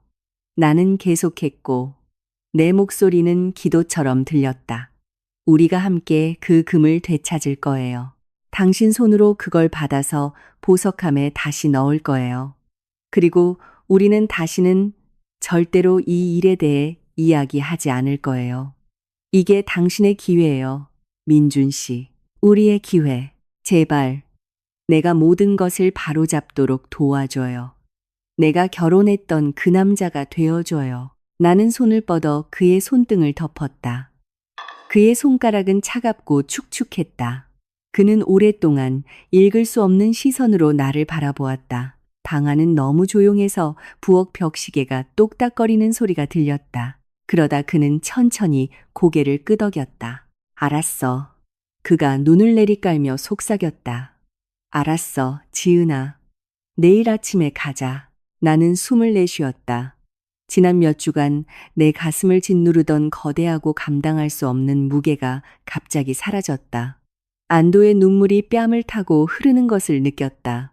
나는 그를 믿었다. 나는 그에게 진정한 무언가, 우리 가족에 대한 책임감 한 방울이라도 남아있기를 너무나 간절히 믿고 싶었다. 나는 그에게 마지막 기회를 주었고, 그가 이미 그것을 어떻게 사용할지 결정했다는 것을 알지 못했다. 아침에 나는 현관문이 쾅 닫히는 소리에 잠에서 깼다. 나는 이불을 걷어차고 침대에서 벌떡 일어났다. 침대 옆 시계는 6시 반을 가리키고 있었다. 내 옆자리는 비어 있었다. 구겨진 시트에는 희미한 온기가 남아 있었지만 침실에 민주는 없었다. 나는 맨발로 복도로 뛰쳐나갔다. 옷걸이에 그의 재킷이 없었다. 신발도 사라졌다. 부엌 식탁 위에는 어젯밤 내가 그에게 적어준 수버렌 전당포 주소가 적힌 종이 쪼가리. 아니, 없었다. 빈 펜만 놓여 있었다. 그는 쪽지를 가져갔다. 내 심장이 기쁘게 쿵쾅거렸다. 그가 갔다. 내가 출근 전에 쉴 수 있도록 깨우지 않고 내가 깨기 전에 모든 것을 바로잡기 위해, 그가 남자라는 것을 내게 증명하기 위해 혼자 간 것이다. 나는 커피를 따르며 오랫동안 잊고 있던 평온하고 가벼운 기분이 온몸에 퍼지는 것을 느꼈다. 나는 창밖의 잿빛 가을 아침을 바라보며 오랜만에 미소 지었다. 우리는 해낼 수 있다. 그래, 비상금을 잃었다. 그래, 빚을 져야 할 것이다. 하지만 중요한 것은 우리가 금을 되찾는다는 것이다. 기초를 되찾는다는 것이다. 전화가 울린 것은 9시. 내가 건설 마스터 정문에 다다랐을 때였다. 화면에 뜬 전당포 주인의 이름을 보고 나는 망설임 없이 통화 버튼을 눌렀다. 사장님, 좋은 아침입니다. 나는 거의 노래하듯 말했다. 남편 벌써 도착했나요? 다 괜찮죠. 수화기 저편에 무겁고 끈적한 침묵이 흘렀다. 전당포 주인의 불규칙한 숨소리만 들렸다. 그리고 그 소리는 즉시 내 얼굴에서 미소를 지워버렸다. 지은 씨. 그의 목소리는 둔탁하고 어딘가 미안해하는 듯했다. 내가 어떻게 말해야 할지 모르겠네. 나는 길 한가운데 멈춰 섰다. 지게차가 지나가며 경유 냄새를 풍겼지만 나는 꿈쩍도 하지 않았다. 무슨 일이에요? 민준 씨가 못 갔어요? 사고라도 났나요? 아니, 지은 씨, 잘 들어봐. 그가 깊은 한숨을 쉬었다. 아침에 문 열자마자 누가 찾아오긴 했어. 근데 자네 남편이 아니었어. 내 손가락이 죽은 듯이 휴대전화를 꽉 움켜쥐었다. 그럼 누구였는데요? 여자였어. 나이 있고 잘 차려입은. 자기가 자네 남편의 어머니라고 하더군. 김 여사였던가. 땅이 내 발밑에서 꺼져버렸다. 공기가 갑자기 너무 빽빽해져서 숨을 쉴 수가 없었다. 그분이 돈을 가져왔나요? 내 목소리는 애처롭고 끈기는 속삭임으로 변했다. 아니, 지은 씨. 수화기에서 라이터의 마른 딸깍 소리가 들렸다. 되찾으러 온 게 아니었어. 자네 남편이 써준 위임장을 가져왔더군. 담보물을 처분할 권리가 있다는. 그래서요? 그래서 그분이 어떻게 했는데요? 나는 주변의 인부들이 돌아보는 것도 아랑곳하지 않고 이미 소리치고 있었다. 환매권을 포기한다는 서류에 서명했어. 즉시 판매를 허가한다는. 내가 말했던 그 수집가 말이야. 마침 아침에 전화해서 더 높은 가격을 제시했거든. 자네 시어머니가 그 사실을 알고는 서류에 서명하고 차액, 자기 수수료를 챙겨서 가버렸어. 금은요? 나는 숨을 쉴 수 없었다. 금은 어디 갔어요? 지은 씨, 미안하네. 나는 사업가야. 내 손에는 담보물 소유자의 공식적인 포기각서가 있어. 수집가가 1시간 전에 이미 물건을 가져갔어.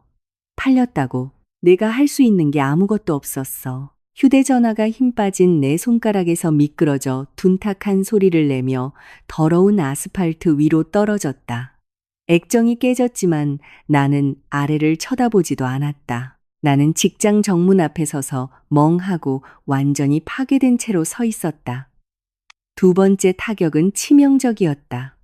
어젯밤 나는 민준에게 구원의 주소를 주었다. 모든 것을 바로잡을 기회를 주었다. 그런데 그는 그 주소를 들고 자기 어머니에게 갔다. 그는 나를 팔아넘겼다. 그는 우리의 금을 두 번째로 팔아넘겼다. 김 여사는 단순히 돈만 챙긴 것이 아니었다.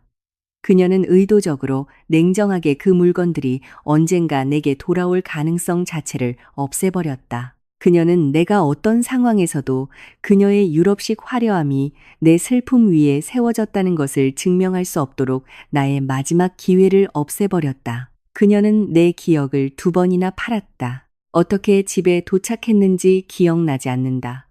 어떻게 조퇴했는지도 기억나지 않는다. 오직 눈앞에 붉고 맥박치는 장막만 기억난다. 민주는 집에 있었다. 그는 식은 차 한 잔을 앞에 두고 부엌에 웅크리고 앉아 있었다.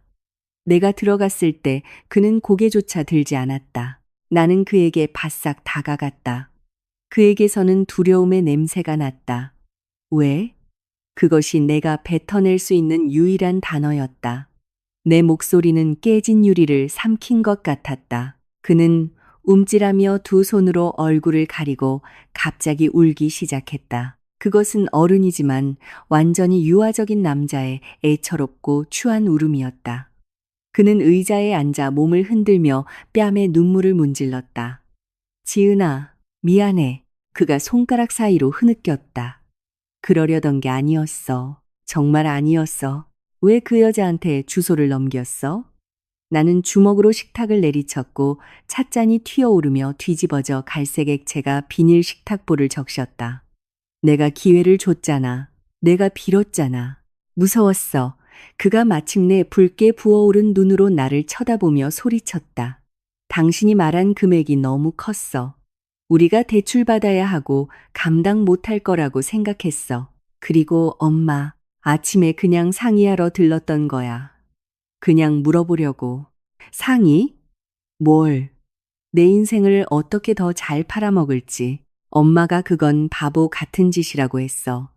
그는 자신을 방어하며 히스테릭하게 소리쳤다. 엄마는 우리가 낡은 쇠붙이 때문에 그런 돈을 낼 준비가 되어 있다는 게 미친 짓이라고 했어. 전당포에 전화해서 수집가에 대해 알아보고는 우리가 최소한 타일 회사 빚이라도 갚을 수 있게 더 좋은 가격을 받아낼 수 있다고 했어. 그는 나를 아래에서 위로 애처롭고 짓눌린 채로 쳐다보았다. 내가 소리치기 시작할 것을, 내가 그를 때리기 시작할 것을 기다리고 있었다. 하지만 나는 그러지 않았다. 나의 모든 분노, 모든 고통이 갑자기 어디론가 사라졌다. 내 안에는 거대하고 울리는 공허함이 생겨났다. 나는 이 우는 남자를 보며 한 가지 끔찍한 사실을 깨달았다. 민주는 악당이 아니었다. 그는 교활한 계획을 꾸미지 않았다. 그는 그저 약했다. 절대적으로 재앙적으로 약했다.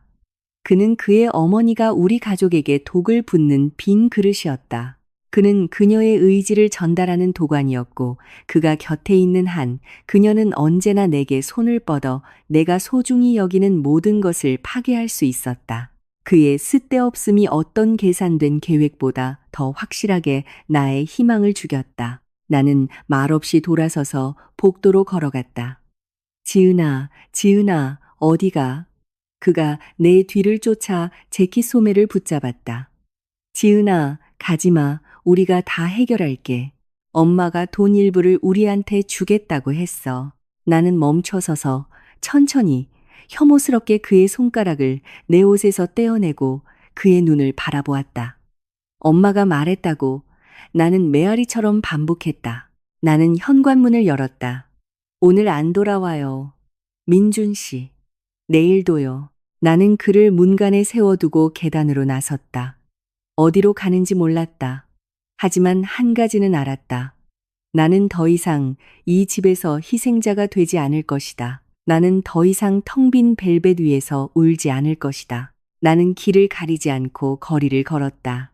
공기는 차가웠고 썩은 나뭇잎 냄새와 굴뚝 연기 냄새로 가득했다. 나는 행인도 차도 내리기 시작한 작고 따가운 비도 알아차리지 못했다. 내 발은 나를 항상 피난처를 찾았던 곳, 솔밭 마을 변두리에 있는 낡은 나무집으로 저절로 이끌었다. 대문이 익숙하고 아늑한 소리를 내며 삐걱거렸다. 나는 젖은 길을 따라 노란 자작나무 잎으로 뒤덮인 길을 걸어 엄마루로 올라갔다. 할아버지는 집 뒤편에 붙어 있는 작업실에 계셨다. 문이 살짝 열려 있었다. 그곳에서는 기계유, 마른 나무, 담배 냄새가 났다. 박 할아버지는 낡은 전등의 노란 불빛 아래 작업대 옆 낮은 의자에 앉아 계셨다. 그는 마치 종교적인 의식을 치르듯 기름 묻은 헝겊으로 낡은 연장들을 규칙적으로 닦고 있었다. 옆에는 무거운 스패너, 달아빠진 수평계가 놓여 있었다. 아직 옛날 규격을 기억하는 수평계였다. 나는 문간에 멈춰 서서 차가운 문설주의 이마를 기댔다. 내 안에는 눈물이 없었다. 오직 불타버린 땅의 느낌뿐이었다. 할아버지, 내가 조용히 불렀다. 내 목소리는 마른 풀이 바스락거리는 소리 같았다. 그들이 그걸 두 번째로 팔았어요. 김 여사가 주소를 가로채서 포기각서에 서명했어요. 금은 영원히 사라졌어요. 나는 폭발을 기다렸다. 그가 벌떡 일어나 주먹으로 책상을 내리치고 민준을 저주하고 가문의 수치에 대해 소리칠 것을 기다렸다. 나는 그의 분노를 받아들일 준비가 되어 있었다. 내가 눈이 멀었고 이런 일이 일어나도록 내버려 둔 것에 대해 죄책감을 느꼈기 때문이다. 하지만 박 할아버지는 꿈쩍도 하지 않았다. 그는 천천히 헝겊으로 긴 쇠톱날을 닦으며 금속이 희미하게 빛나는 것을 감상했다. 그러고는 조심스럽게 연장을 작업대 위에 놓고 앞치마에 손을 닦고 나서야 나를 쳐다보았다. 평소에는 주름 사이에서 따뜻하고 웃음기 있던 그의 눈이 지금은 차분하고 무섭도록 맑았다. 그 안에는 분노가 없었다. 그 안에는 평생 무게와 밀도를 가진 것들과 일해온 사람의 얼음처럼 차가운 절대적인 확신이 있었다. 지은아. 그의 목소리는 낮고 평탄하며 작동하는 엔진의 웅웅거림 같았다. 이리 오너라. 앉아. 나는 순순히 작업실로 들어가 못상자 위에 앉았다. 할아버지는 작업대의 의지에 힘겹게 일어나 창가로 다가갔다. 그는 짙어지는 황혼 속으로 이웃집 지붕 너머 어딘가 김 여사의 벽돌집이 있는 거리 쪽을 바라보았다. 내가 저 집을 지었단다, 지은아. 그가 돌아보지 않고 말했다. 너는 아마 기억 못할 거야, 어렸으니까. 내 외삼촌이 그 여자랑 결혼했을 때 내가 직접 내 손으로 벽돌을 쌓았지. 시멘트를 개고 모서리를 맞추고 석가래를 올렸어. 나는 그들이 튼튼한 둥지를 갖길 바랐어. 기초가 튼튼하게 서 있기를 바랐다고. 그는 말을 멈추고 주머니에서 담배를 꺼내 말을 듣지 않는 마디 굵은 손가락으로 구겼지만 불을 붙이지는 않았다. 그런데 40년 동안 공사판에서 일하면서 내가 깨달은 게 뭔지 아니? 그가 마침내 내게로 돌아섰다. 집은 그냥 구조물일 뿐이야. 벽돌, 시멘트, 나무, 그리고 쇠붙이. 그것들 자체는 아무 의미가 없어. 만약 내부가 썩었다면, 만약 속이 송두리째 썩어 문드러졌다면 그 구조물은 파괴되어야 해. 그렇지 않으면 스스로 무너져서 안에 있는 사람들을 덮칠 테니까. 그의 말은 작업실의 정적 속으로 돌처럼 무겁게 떨어졌다. 그리고 그의 말 한마디 한마디에 나는 내 안에서 무언가 변하는 것을 느꼈다. 너는 금 때문에 우는구나, 지은아. 할아버지가 가까이 다가오며 계속했다. 그건 옳은 일이야. 그건 기억이니까. 하지만 너는 중요한 걸 보지 못하고 있어. 그들이 체계적으로 내 자존심을 벽돌 하나하나 해체하는 동안 너는 물건을 구하려고 애쓰고 있구나. 그들은 너를 발판 삼아 뭉개고 있는데 너는 여전히 체면을 차리고 싸움을 일으키지 않을 궁리만 하고 있어. 내 인생에서 더 이상 희생자가 되지 마라. 나는 고개를 숙여 내 손을 바라보았다. 그가 옳았다. 그의 모든 말은 정확히 관역을 맞췄다. 나는 너무 오랫동안 좋은 아내, 좋은 며느리, 편리한 여자가 되려고 노력한 나머지 나 자신을 아무것도 아닌 존재로 만들어버렸다. 나는 보석함에 매달렸다. 내 가족이 무너졌고 민주는 결코 내 버팀목이 될 수 없다는 것을 인정하는 것보다 그것이 더 쉬웠기 때문이다. 나는 재킷 안주머니에 손을 넣어 최 이모님이 준 서류철을 꺼냈다. 나는 그것을 어떻게 사용해야 할지 모른 채 비밀 병기처럼 며칠 내내 가지고 다녔다. 나는 그것을 낡은 설계도 위에 작업대 위에 올려놓고 펼쳤다. 할아버지, 이것 좀 보세요. 내 목소리가 갑자기 강해졌다. 그 안에는 내가 오랫동안 피해왔던 강철 같은 힘이 실려 있었다. 박 할아버지는 안경을 쓰고 서류 위로 몸을 숙였다. 나는 청구서와 송장을 넘기며 숫자들을 가리켰다. 김 여사는 이 수리비를 내지 않았어요. 나는 단어 하나하나를 또박또박 뱉으며 내 안에서 지친 아내가 아닌 건설 마스터의 수석 컨설턴트 박지은이 깨어나는 것을 느꼈다. 그 여자는 허풍을 떨었어요. 금은 계약금으로만 들어갔고 나머지는 전부. 보세요. 나는 오늘 아침 서류철을 100번째 훑어보다가 찾은 문서를 꺼냈다. 이것은 단순한 송장이 아니었다. 납품 계약서였다. 유럽식 베란다. 나는 공급업체 이름에 손가락을 짚었다. 비싼 테라스용 목재, 지지대, 고정장치, 이걸 순무역이라는 회사에서 가져왔어요. 저는 그 회사 사장님을 개인적으로 알아요. 우리랑 물물교환으로 거래하는데 그 여자는 이걸 30일짜리 테스트용 대출로 아포르밀라 처리했다고 했어요. 납부 기한이 파티날 만료되는데 돈이 없어서 낼 생각이 없었던 거예요. 환갑잔치에서 손님들한테 축의금 받아서 이 빚을 메울 생각이었던 거죠. 할아버지는 계약서를 주의 깊게 살펴보며 마디 굵은 손가락으로 줄들을 따라갔다. 담장은 그가 고개를 들지 않고 물었다. 마찬가지예요. 단철 담장은 보증서를 믿고 가져왔어요. 설치는 일용직 인부들이 했는데 파티 끝나고 돈을 주겠다고 약속했대요. 나는 몸을 바로 세웠다. 내 머릿속에서 마침내 모든 것이 제자리를 찾았다. 나는 더 이상 전능한 시어머니와 배신한 남편을 보지 않았다. 나는 물류 체인을 보았다. 미납된 자재, 위반된 기한, 불법적으로 프리스버한 날, 재산을 보았다. 나는 금 도난을 증명하기 위해 변호사가 필요하지 않았다. 그것은 길고 굴욕적이며 아마도 패소할 길이 될 것이었다. 김 여사는 남의 돈으로 지위 개임을 하고 싶어 했다. 그녀는 동네에 자신의 새롭고 반짝이는 외관을 보여주고 싶어 했다. 그렇다면 나는 외관이 어떻게 지어지는지 알고 훨씬 더 중요하게는 어떻게 해체되는지도 안다. 할아버지. 나는 박 할아버지를 쳐다보았다. 내 눈은 건조했다. 내 안에서는 차갑고 고른 불꽃이 타오르고 있었다. 그 여자는 자기 장식품을 짓기 위해 내 역사를 훔쳤어요.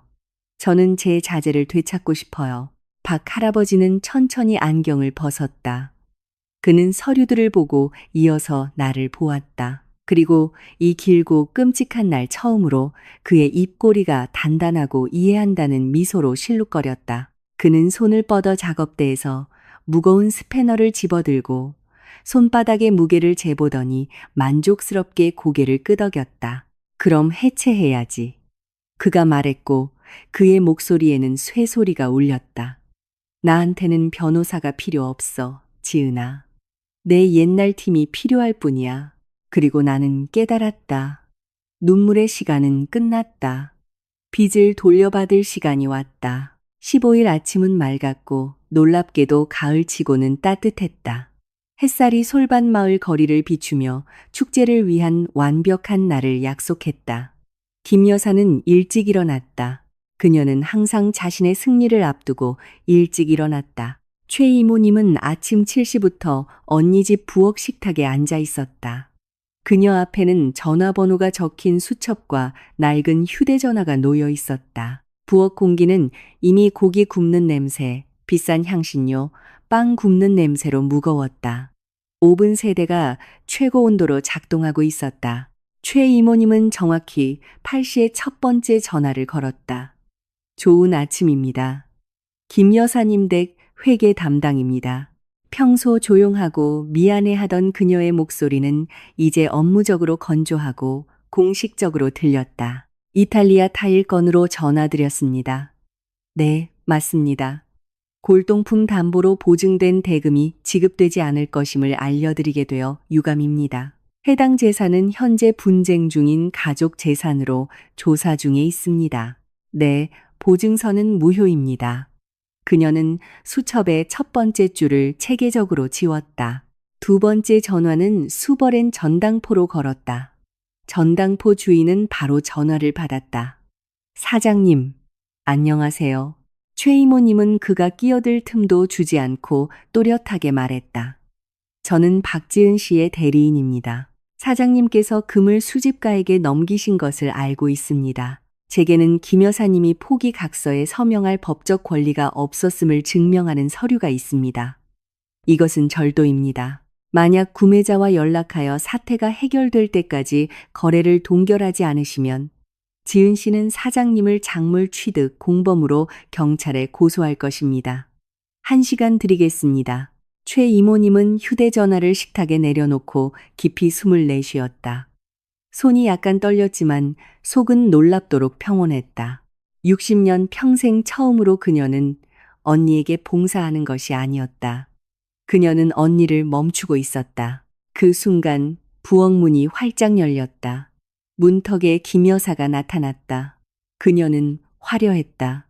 한 올의 흐트러짐도 없는 완벽한 머리, 갓 한 화장. 그녀는 손님이 오기 전에 아름답게 분주한 척하기 위해 특별히 산 비싼 실크 가운을 입고 있었다. 그녀는 마치 여왕이 기암 갑판에 오르듯 부엌으로 들어왔다. 이모, 그녀는 언니를 쳐다보지도 않고 낭낭하게 명령했다. 왜 앉아 있어? 오븐에서 오리 꺼내. 너무 있겠어. 그리고 민준이는 어디 갔어? 30분 전에 얼음 가져왔어야 했는데. 세상에 모든 걸 내가 직접 챙겨야 한다니까. 김 여사는 싱크대 위 거울로 다가가 머리를 매만졌다. 그녀는 거울 속 자신에게 미소 짓고 있었다. 최 이모님은 꿈쩍도 하지 않았다. 그녀는 천천히 수첩을 닫고 그 위에 펜을 조심스럽게 올려놓았다. 그러고는 일어나서 가스레인지로 다가가 오븐 3개의 손잡이를 하나씩 딸깍 소리가 날 때까지 돌렸다. 웅웅거리는 소리가 멈췄다. 부엌에는 갑작스럽고 귀를 찢는 듯한 정적이 흘렀다. 김 여사는 돌아섰다. 그녀의 완벽한 눈썹이 치켜 올라갔다. 너 지금 뭐 하는 거야? 그녀가 웃었지만 웃음은 짧고 짖는 듯했다. 최 이모, 너 미쳤어. 손님 오기까지 3시간 남았어. 고기가 안 익었다고. 최 이모님은 언니에게로 돌아섰다. 그녀는 평생 한 번도 그래 본 적 없는 것처럼 시선을 피하지 않고 언니를 똑바로 쳐다보았다. 파티는 끝났어, 언니.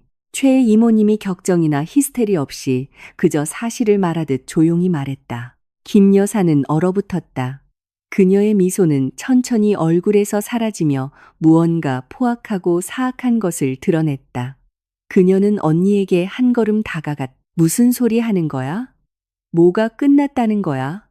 너 오븐 앞에서 너무 오래 있어서 더위 먹었니? 당장 오븐 켜. 주류 배달 취소했어. 최 이모님이 같은 평탄한 목소리로 계속했다. 타일 공급 업체에 전화해서 언니 보증서 무효화시켰어. 전당포 통해서 금 판매도 동결시켰고 언니는 이제 신용이 없어. 돈도 없고 언니 계좌는 텅 비었고 빚은 이 집값보다 많아. 김 여사의 얼굴이 붉은 반점으로 뒤덮였다. 그녀는 조리대 가장자리를 잡았다. 완벽하게 매니큐어 칠한 그녀의 손톱이 나무를 파고들었다. 너, 네가 무슨 짓을 한 거야? 그녀가 분노에 숨이 막혀 추추거렸다. 네가 뭔데 내 일에 끼어들어 이 회색 쥐 같은 게? 내가 부러워? 평생 나를 부러워했지. 내가 남편도 집도 지위도 있으니까. 근데 너는 아무것도 아니었고 앞으로도 그럴 거야. 넌 그냥 내 하루를 망치고 싶은 거야. 내 인생에서는 아무것도 이루지 못했으니까. 김 여사의 말은 비수 같았다. 최 이모님이 평생 두려워했던 바로 그 말들이었다.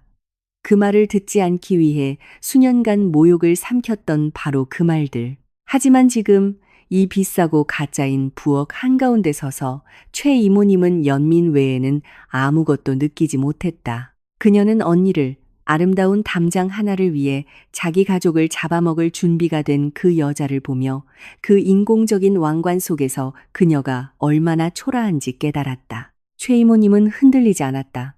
그녀는 눈을 내리깔지 않았다. 나는 언니를 부러워하지 않아. 최 이모님이 말했다. 그녀의 목소리에는 너무나 깊고 고통으로 얻은 자유가 담겨 있어서 김 여사는 자신도 모르게 뒷걸음질 쳤다. 나는 그냥 끝냈을 뿐이야. 더 이상 언니의 하녀 노릇 안 해. 더 이상 언니 영수증 숨겨주고 거짓말 덮어주지 않을 거야. 최 이모님은 옷걸이로 다가가 낡고 다른 재킷을 집어들어 실내복 위에 입었다. 어디가 김 여사가 그녀를 따라 복도로 뛰쳐나가며 비명을 질렀다. 완벽한 안주인의 환상은 완전히 깨졌다. 그녀는 궁지에 몰린 쥐 같았다. 가면 안 돼. 네가 다 바로잡아야 해. 당장 공급업체에 전화해. 손님들이 곧 올 거라고. 내가 뭐라고 말해야 해. 최 이모님은 현관문을 열었다. 밝은 가을 햇살이 그녀의 얼굴을 때려 눈을 찡그리게 했다. 그녀는 한 푼도 지불되지 않은 새로운 유럽식 베란다의 계단을 내려갔다. 그녀는 단철 대문까지 걸어가 문을 열고 거리로 나섰다. 김 여사는 실크 가운 차림으로 현관으로 뛰쳐나와 주먹을 흔들었다. 돌아와, 이 나쁜 년. 그녀는 지위도 이웃도 모든 것을 잊고 온 거리가 떠나가라 소리쳤다. 내가 널 가만두지 않겠어. 넌 이제 내 동생도 아니야. 최 이모님은 돌아보지 않았다.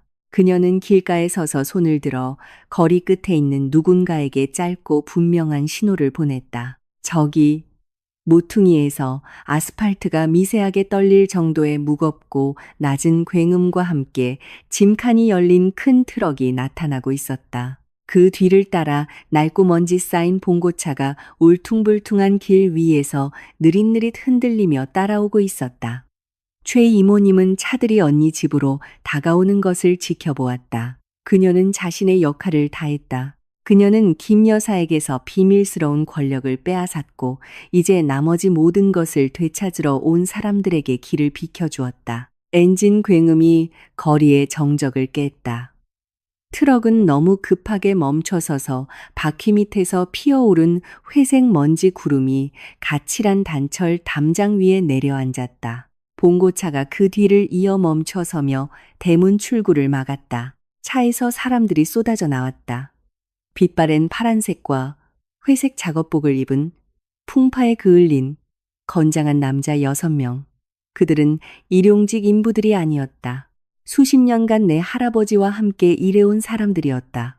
김 여사가 아직 지위에 대해 꿈만 꾸던 시절에 이 동네를 지었던 사람들. 나는 트럭 운전석에서 마지막으로 내렸다. 내 손에는 바로 그 서류철이 꽉 쥐어 있었다. 다리가 솜처럼 무거웠지만 나는 억지로 한 걸음 내디뎠다. 그리고 또 한 걸음. 시선들이 느껴졌다. 이웃들은 이미 담장가에 모이기 시작했다. 그들은 스캔들 소리와 기계 소음에 이끌려 일찌감치 나와 있었다. 나들이 옷을 입은 여자들, 담배 피우러 나온 남자들, 모두가 마치 예기치 않은 장면으로 갑자기 막이 오른 극장의 관객처럼 얼어붙어 있었다. 김 여사는 자신의 귀하고 미납된 베란다 현관에 서 있었다.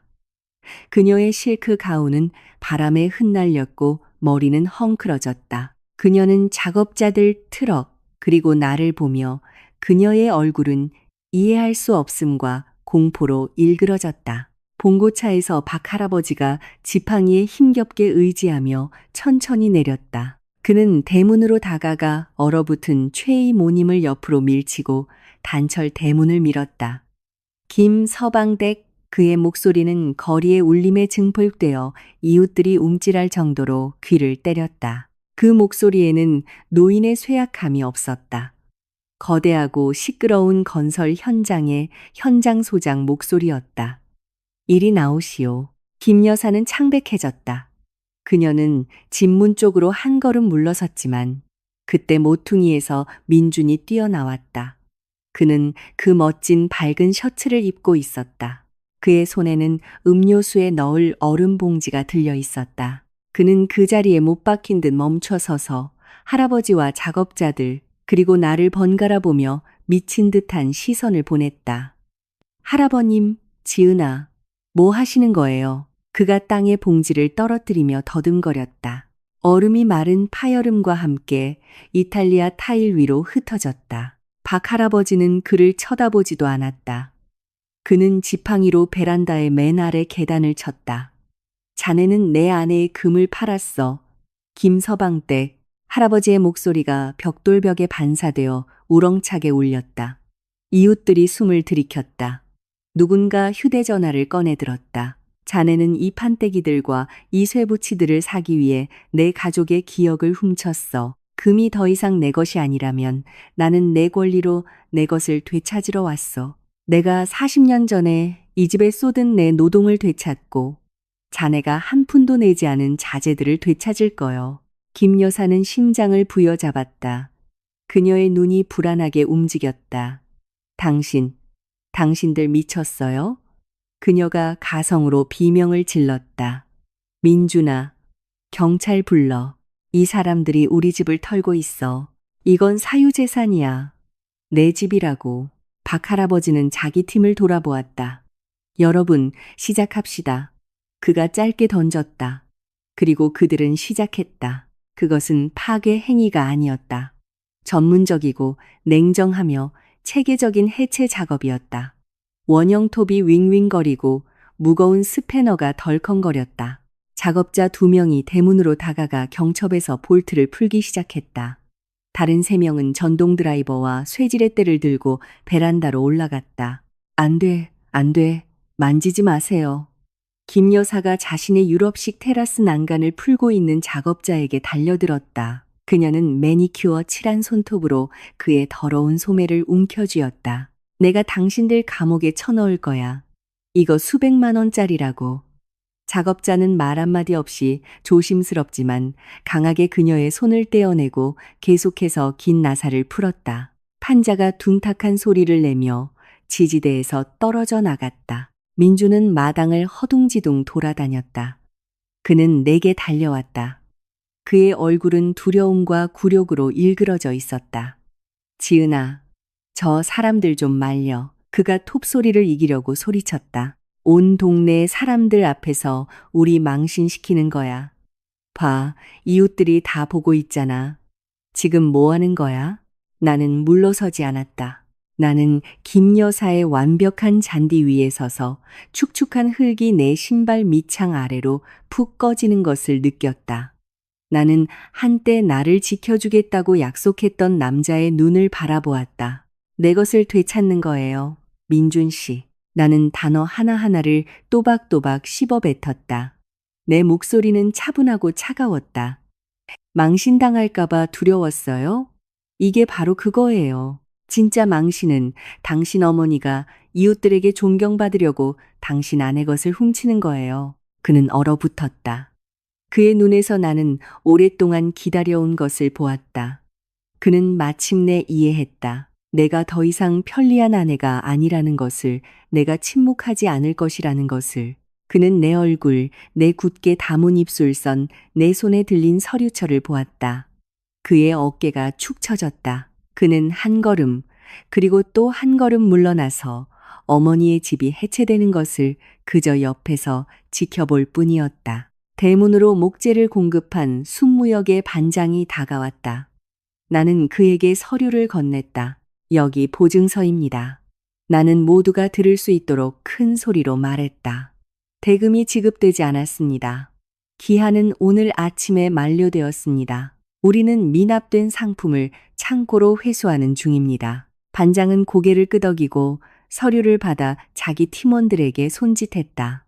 작업은 2배의 속도로 진행되었다. 그들은 무겁고 비싼 판자들을 떼어내어 트럭 짐칸에 차곡차곡 쌓았다.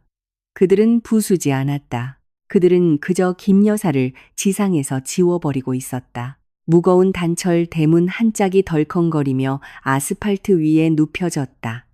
이어서 2번째 짝도 김 여사가 그토록 공들여 자신의 화려함에 다친 요새로 만들려 했던 마당이 활짝 열려버렸다. 모든 이웃들, 그녀가 자랑하고 싶어 했던 바로 그 사람들이 자기 집 담장에 서서 그녀의 가짜 궁전이 건축 폐기물 더미로 변하는 것을 말없이 지켜보았다. 멀리서 사이렌 소리가 울렸다. 경찰은 빨리 도착했다. 경광등을 켠 순찰차 2대가 해체된 대문 앞에서 멈춰섰다. 차에서 경찰관 3명이 권총집에 손을 얹고 뛰쳐나왔다. 여기서 무슨 일입니까? 선임 경위가 구경꾼들 틈을 헤치며 소리쳤다. 누가 신고했습니까? 습격 신고가 접수되었습니다. 그동안 상처 입은 새처럼 마당을 뛰어다니던 김 여사는 경찰관들에게 달려들었다. 이 사람들이 저를 강탈하고 있어요. 그녀는 얼굴에 번진 마스카라를 문지르며 통곡했다. 이건 제 집, 제 베란다예요. 저들을 체포하세요. 저 늙은이랑 저기 저 미친 며느리요. 나는 차분하게 경위에게 다가갔다. 나는 손을 숨기지 않았다. 나는 그에게 펼친 서류철을 건넸다. 안녕하십니까? 강탈은 없습니다. 공급업체에 미납된 재산을 합법적으로 회수하는 중입니다. 나는 매일 자재 창고에서 이런 문제를 해결하는 사람의 목소리로 말했다. 여기 계약서, 보증서, 그리고 납부기한 만료 증명서입니다. 이 자재들은 김 여사님 소유가 아닙니다. 우리는 순무역 회사의 재산을 회수하는 것입니다. 경찰관은 미간을 찌푸리며 서류를 받아들고 읽기 시작했다. 톱소리가 부섰다. 작업자들은 이마에 땀을 닦으며 멈춰섰다. 김 여사의 거친 숨소리만 들리는 죽음 같은 정적이 흘렀다. 경위는 마지막 페이지를 넘기고 해체된 베란다를 본 다음 김 여사를 보았다. 아주머니. 그가 건조하게 말했다. 서류상의 자재들은 아주머니 소유가 아닙니다. 대금이 지불되지 않았습니다. 이 사람들은 자신들의 물건을 가져갈 완전한 권리가 있습니다.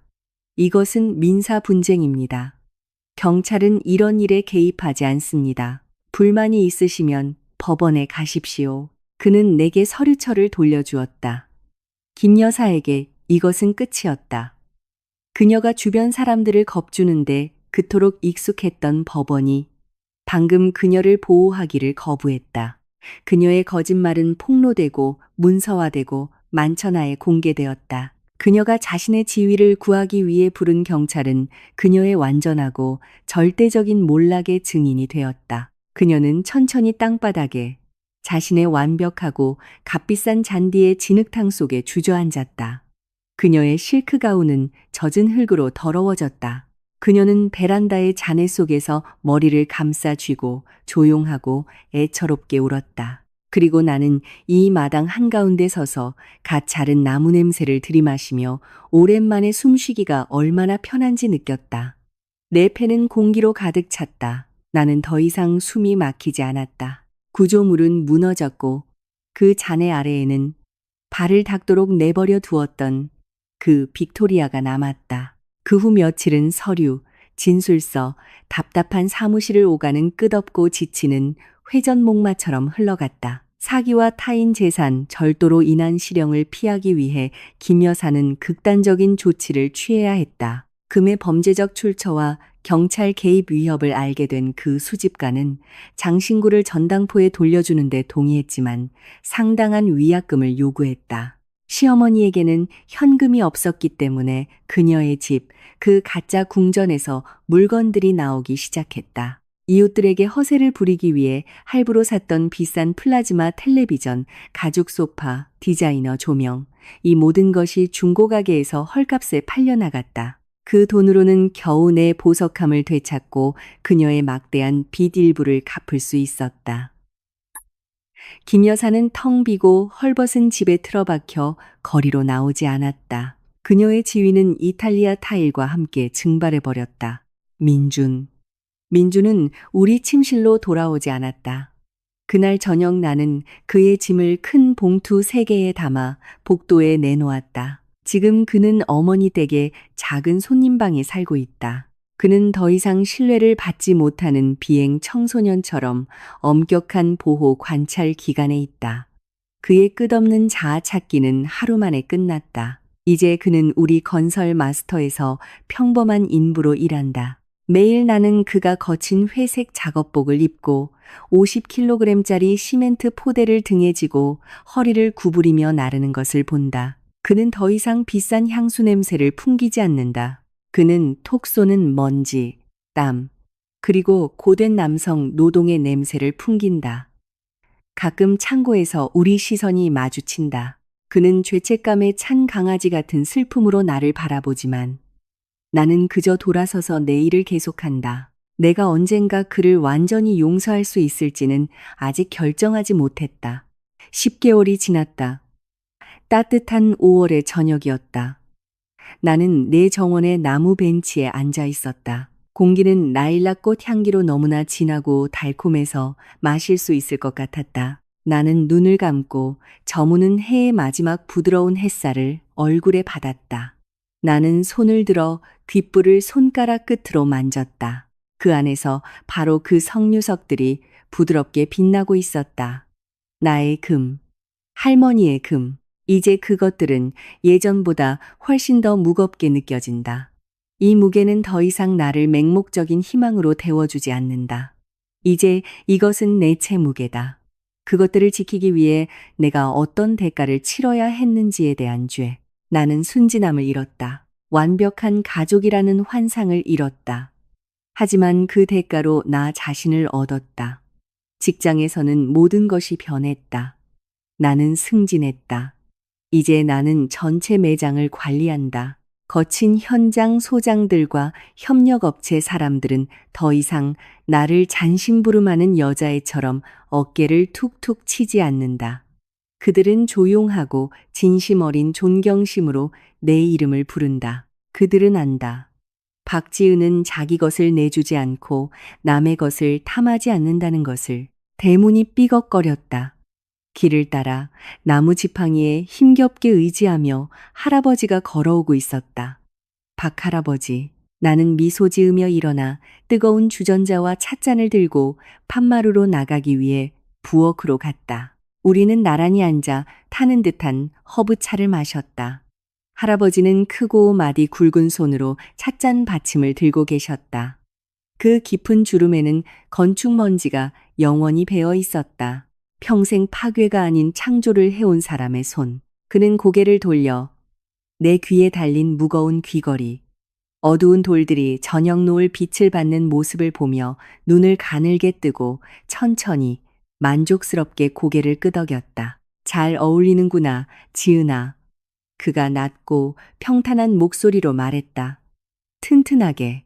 나는 미소 지으며 그의 거친 손등 위에 내 손을 덮었다.